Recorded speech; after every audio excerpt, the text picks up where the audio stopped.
আসসালামু আলাইকুম সবাইকে স্বাগত জানাচ্ছি এআর নিউজ বিডি চ্যানেলে।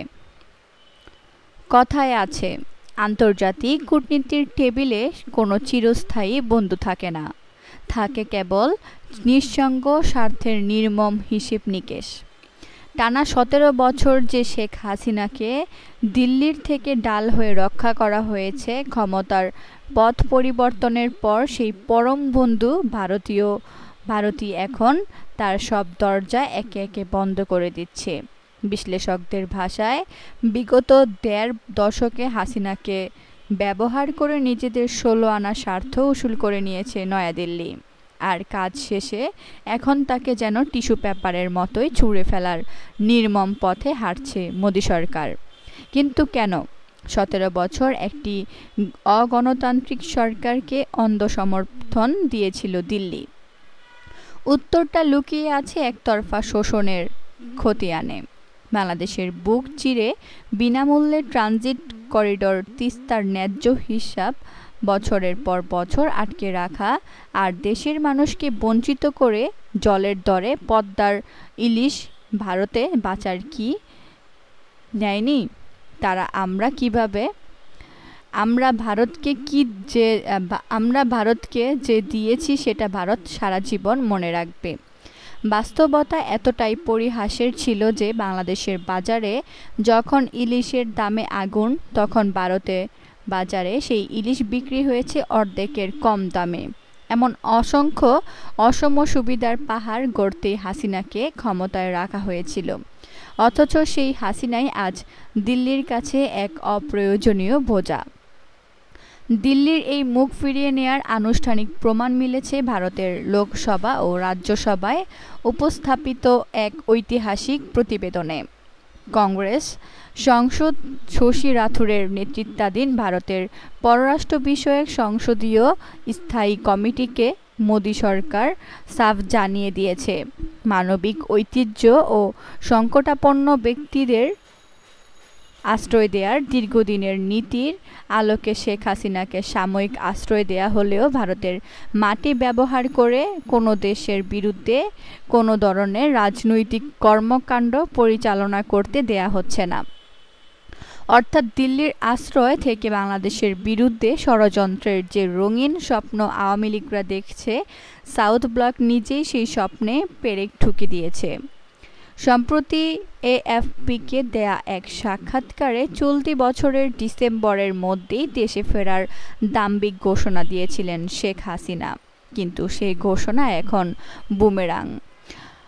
বাংলাদেশ সরকারের আইনমন্ত্রী মোহাম্মদ আসাদুজ্জামান সাফ জানিয়ে দিয়েছেন, ভারত থেকে দেশে পা রাখা মাত্রই সাবেক প্রধানমন্ত্রীকে গ্রেফতার করা হবে। একজন ফাঁসির আসামি হলেও সে যদি বাংলাদেশের নাগরিক হয়, বাংলাদেশে আইনের প্রতি শ্রদ্ধা দেখিয়ে বাংলাদেশে এসে সারেন্ডার করতে চায়, সেখানে হয়তো তার সারেন্ডারের আগেই অ্যারেস্ট হবে। এরই মধ্যে ঢাকার পররাষ্ট্র মন্ত্রণালয় থেকে শেখ হাসিনাকে ফেরত চেয়ে পাঠানো হয়েছে আনুষ্ঠানিক প্রত্যর্পণ অনুরোধ। ভারতের সংসদীয় কমিটিও জানিয়েছে, প্রচলিত আইনি কাঠামো, দ্বিপাক্ষিক চুক্তি ও প্রতিষ্ঠিত নীতির ভিত্তিতে ঢাকার অনুরোধ তারা গভীর পরীক্ষা নিরীক্ষা করছে। মানবতাবিরোধী অপরাধের মামলা আর ঢাকার তীব্র কূটনৈতিক চাপে শেখ হাসিনাকে নিয়ে সাউথ ব্লক এখন চরম আইনি সংকটে। দেশে যখন পায়ের নিচে মাটি নেই, তখন ভারতে পলাতক ও বিদেশে অবস্থানরত আওয়ামী লীগের ষড়যন্ত্রকারীরা এখনও দিল্লি আর মোদির করুণা পেতে রঙিন দিবাস্বপ্নে বিভোর। সুদূর আমেরিকায় বসে মোদি ও হাসিনার পক্ষে স্লোগান দিচ্ছে পলাতক আওয়ামী লীগ সমর্থকরা। অথচ একই সময়ে আমেরিকার রাজপথে দেখা গেছে সম্পূর্ণ ভিন্ন এক চিত্র। ভারতের গণতান্ত্রিক অধিকার হরণ, মতপ্রকাশের স্বাধীনতা খর্ব এবং নীতিগত ব্যর্থতার অভিযোগে নরেন্দ্র মোদির পদত্যাগের দাবিতে তীব্র বিক্ষোভ প্রদর্শন করেছে প্রবাসীদের বিরাট একটি অংশ। বিদেশের মাটিতে দাঁড়িয়ে মোদির পক্ষে আওয়ামী লীগের এই অযাচিত স্লোগান দিল্লির জন্য সুবিধার চেয়ে এখন অস্বস্তি ও বিব্রতকর পরিস্থিতি বেশি তৈরি করছে। হাসিনাকে বাঁচাতে গিয়ে মোদি সরকার নিজেই এখন ঘরের আগুনে পুড়ছে। ভারতের অভ্যন্তরে শিক্ষা ব্যবস্থা সংস্কার এবং মেডিকেল ভর্তি পরীক্ষার ভয়াবহ অনিয়মকে কেন্দ্র করে তরুণদের যে তীব্র আলোচনা শুরু হয়েছে তা এখন রূপ নিয়েছে এক বিশাল নাগরিক অভ্যুত্থানে। জনগণের তোপের মুখে এরই মধ্যে পদত্যাগ করতে বাধ্য হয়েছেন ভারতের কেন্দ্রীয় শিক্ষামন্ত্রী। একদিকে বিদেশের মাটিতে পদত্যাগের বিক্ষোভ, অন্যদিকে দেশের ভেতরে তরুণদের দাবানল। সব মিলিয়ে বিজেপি সরকার এখন তাদের ইতিহাসের অন্যতম কঠিন রাজনৈতিক চাপের মুখে। হাসিনাকে নিয়ে ভাবার মতো সময় বা রাজনৈতিক পুঁজি কোনোটাই এখন আর মোদির হাতে নেই। সাউথ ব্লকের গুম হারাম হওয়ার পেছনে রয়েছে আরও এক বড় ভূরাজনৈতিক কারণ। বাংলাদেশে চীনের ক্রমবর্ধমান কৌশলগত ও অর্থনৈতিক উপস্থিতি। ভারতের পররাষ্ট্র বিষয়ক সংসদীয় স্থায়ী কমিটির প্রতিবেদনে গভীর উদ্বেগ জানিয়ে বলা হয়েছে, ভারতীয় সীমান্ত থেকে মাত্র 15 কিলোমিটার দূরে চীনের সহায়তায় লালমনিরহাট বিমান ঘাঁটির যে আধুনিকায়ন হচ্ছে তা ভারতের জাতীয় নিরাপত্তার জন্য এক বড় সতর্কবার্তা। কমিটি স্পষ্ট পরামর্শ দিয়েছে, বাংলাদেশে বিদেশি শক্তির তৎপরতা গভীরভাবে পর্যবেক্ষণ করতে হবে, আর নিজেদের সীমান্ত ও কৌশলগত স্বার্থ বাঁচাতে হলে হাসিনাকে আঁকড়ে ধরে রাখার চেয়ে বর্তমান বাংলাদেশের বাস্তবতাকে মেনে নেওয়া ছাড়া দিল্লির সামনে আর কোনো বিকল্প নেই। এই কঠিন বাস্তবতার মুখে দাঁড়িয়ে বিগত দিনের হস্তক্ষেপ নীতি থেকে সরে এসে আবার বাস্তববাদী চাল চালছে নয়াদিল্লি। সংসদীয় কমিটির প্রতিবেদনে নির্বাচনের বিএনপির বিজয় এবং তারেক রহমানের প্রধানমন্ত্রী হওয়ার সম্ভাবনাকে ইতিবাচক দৃষ্টিতে দেখার কথা বলা হয়েছে। শুধু তাই নয়, দ্বিপাক্ষিক সম্পর্ক এগিয়ে নিতে তারেক রহমানকে ভারত সফরে আমন্ত্রণের বিষয়টিকেও সাধুবাদ জানিয়েছে কমিটি। তবে বিশ্লেষকরা সতর্ক করে বলছে, ভারত হঠাৎ এই বন্ধুত্ব দেখাচ্ছে কেবল নিজেদের স্বার্থ বাঁচাতে। কারণ পরিবর্তিত বাংলাদেশ এখন আর দিল্লির মুখাপেক্ষী নয়। চীন, মালয়েশিয়া, পাকিস্তান, তুরস্ক ও যুক্তরাষ্ট্রের মতো পরাশক্তিগুলোর সাথে ভারসাম্যপূর্ণ সম্পর্ক গড়ে তুলছে ঢাকা।